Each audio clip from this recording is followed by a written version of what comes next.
Salam Bapak Ibu Saudara-saudari yang dikasihi oleh Tuhan Yesus Kristus. Puji syukur kita boleh tetap ada sampai saat ini atas pertolongan dan kasih setia Tuhan bagi kita semua.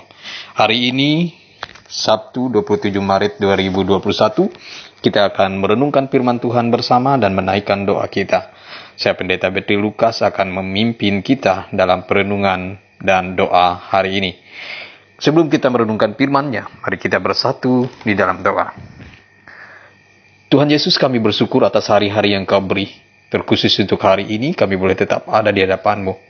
Terima kasih atas segala kasih dan karunia, bahkan segala berkat-Mu. Kami akan menjalani hari ini dengan segala penyerahan diri kepada nama Tuhan. Kami pun akan memulai hari ini dengan persekutuan dengan Tuhan melalui doa dan perenungan akan firman-Mu.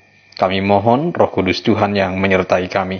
Ini kami umat-Mu yang suka merenungkan firman Tuhan sebagai bekal untuk kehidupan kami. Berfirmanlah Tuhan, dalam nama Yesus kami berdoa. Amin. Berdasarkan almanak Nas dari Majelis Sinode kita, hari ini kita merenungkan firman Tuhan yang diambil dari Markus pasal 10, ayat 32 hingga ayat yang ke-34. Sekali lagi, Markus pasal 10, ayat 32 hingga ayat yang ke-34. Judul perikop firman Tuhan, pemberitahuan ketiga tentang penderitaan Yesus. Seperti ini bunyi firman Tuhan. Yesus dan murid-muridnya sedang dalam perjalanan ke Yerusalem, dan Yesus berjalan di depan. Murid-murid merasa cemas, dan juga orang-orang yang mengikuti dia dari belakang merasa takut. Sekali lagi, Yesus memanggil ke-12 muridnya, dan ia mulai mengatakan kepada mereka apa yang akan terjadi atas dirinya. Katanya, sekarang kita pergi ke Yerusalem, dan anak manusia akan diserahkan kepada imam-imam kepala dan ahli-ahli Taurat, dan mereka akan menjatuhi dia hukuman mati, dan mereka akan menyerahkan dia kepada bangsa-bangsa yang tidak mengenal Allah, dan ia akan diolok-olokkan, diludahi, disesah dan dibunuh, dan sesudah 3 hari ia akan bangkit.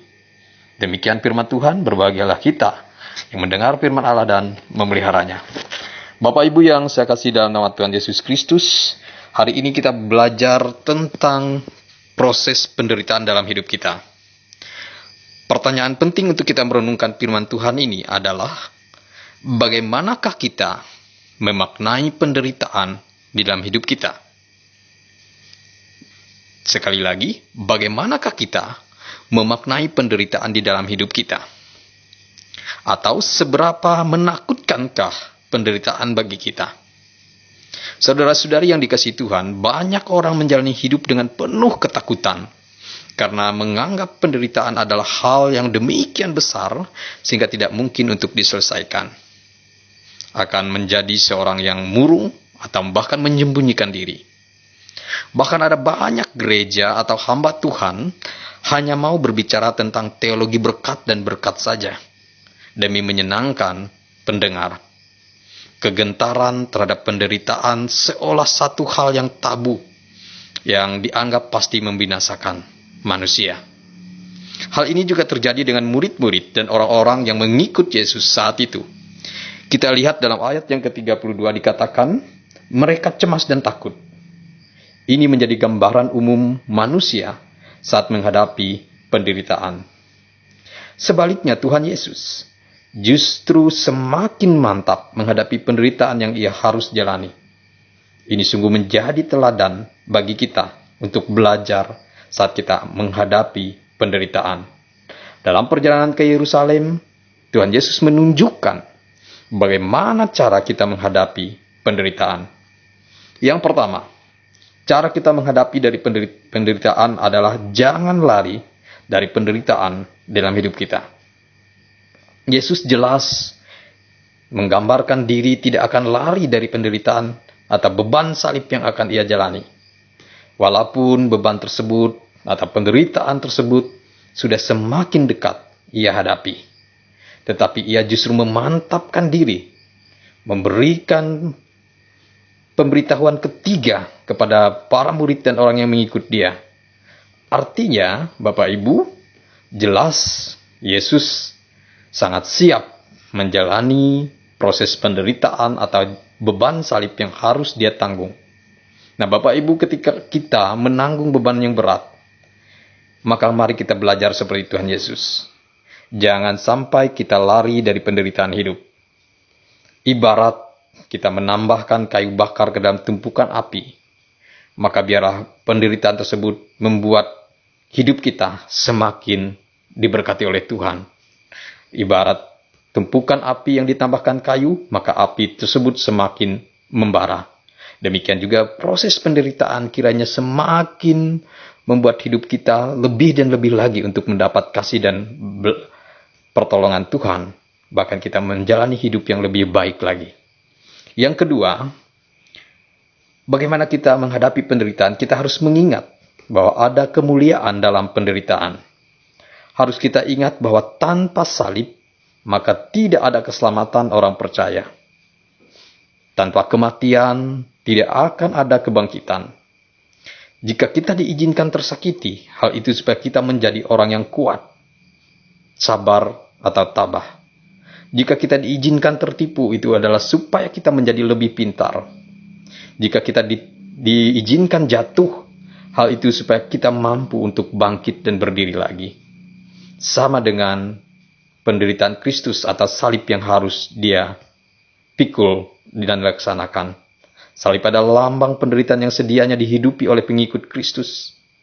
Bapak Ibu Saudara, mari kita hidupkan penderitaan dalam kehidupan kita sebagai pengikut Kristus. Ketika kita bekerja, kita melaksanakannya dengan cara, tindakan, tujuan, atau motivasi sesuai dengan nilai-nilai etika Kristen atau etika kerajaan Allah, bukan dengan nilai-nilai dunia.